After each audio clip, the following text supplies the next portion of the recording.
সবসময় মার উপর অত্যাচার করে না? জানিস বাবু, তোর সেই আঙ্কেল আসতো না, তো সেই আঙ্কেলকে জানে তাই করে অপমান করলো, বেচারা কাঁদতে কাঁদতে বাড়ি ছেড়ে চলে গেল। তোর এত বড় সাহস, 10 টাকা দেওয়ার তো মুরুদ নাই, আবার আঙ্কেলকে অপমান করে বাড়ি থেকে বের করে দিও। তুই জানিস আঙ্কেলের সঙ্গে যখন 5,000 10,000 টাকা থাকতো তখন বের করে দিত। বাপ, তোদের কাছে টাকাটাই সবকিছু হয়ে গেল, মান সম্মানের কথাটি একবারও ভাবলিনি? মান সম্মানের কথা ভাবতে হবে। কাল বন্ধুরা সবাই মিলে পিকনিক করতে যাচ্ছে, 10,000 টাকা লাগবে। আমি যদি 10,000 টাকা না দিতে পারি তাহলে আমার বন্ধুদের কাছে মান সম্মান থাকবে না। দাও আমাকে 10,000 টাকা দাও। আমি এখন অত টাকা কোথায় পাবো? এই অত টাকা দিতে পারবি নি তো আঙ্কেলকে কেন বের করে দিলি? ভালোই ভালোই বলছি, আঙ্কেলকে এই বাড়িতে আসার ব্যবস্থা কর, না হলে আমাকে টাকা দে। এই ছেলে যেটা বললো সেটা তাড়াতাড়ি করো। কি হয়েছে তোমার? আমার খুব শরীর খারাপ করছে, আপনি আমাকে একটু বাড়িতে পৌঁছে দিয়ে আসেন না। তোমার বাড়ি কোন গ্রামে? এই তো পাশের গ্রামে।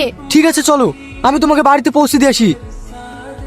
আজকে আপনি আমার খুব উপকার করলেন। আপনার বাড়ি কোথায়? আমার বাড়ি আজলামপুর। আমি একটা কাজের সন্ধানে ঘুরছি। কাজ পেয়েছেন? না, পাইনি।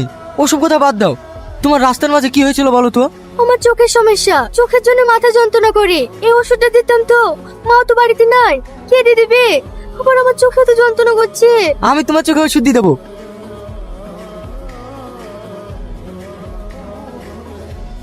কি ব্যাপার তোরা এখানে? আমরা এসছি বলে তোমার অসুবিধা হলো?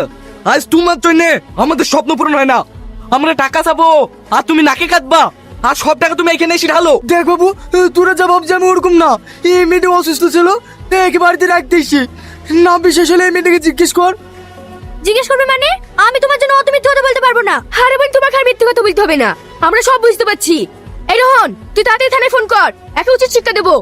ঠিক আছে, লাগাছি। বাবু, আমি তোর কাছে হাত জোড় করছি, তুই তারাই ফোন করিস নি, না হলে আমার মান সম্মান সব শেষ হয়ে যাবে। আজ তুই মান সম্মানকে ভয় করছিস না? সেই দিন আমার বন্ধুদের কাছে মান সম্মান গেছে 10,000 টাকা লেগি। আমার ভুল হয়ে গেছে বাপ, আমি তোকে এক্ষুনি 10,000 টাকা দেবো। 10,000 টাকা দিলে হবে না, সুদ সমেত 30,000 টাকা নেবো, না হলে তোমার মান সম্মান সব ধুলোর সাথে মিশিয়ে দেবো। 30,000 টাকা? চা খুব বেশি হয়ে গেল নাকি ফাদা? ঠিক আছে, দিতে হবে না, আমি এক্ষুনি থানায় ফোন করছি। আমি যা করে হোক সুন্দর মেয়েদের টাকা ম্যানেজ করে দেবো। হে এবার বল, তুই কোথায় করছিস? চল এবার দার্জিলিং থেকে ঘুরে আসি। ঠিক আছে, তাই হবে। মেয়েটা তো আমার খুব পছন্দ, কিন্তু মেয়ের বাপকে দেখছি না কেন?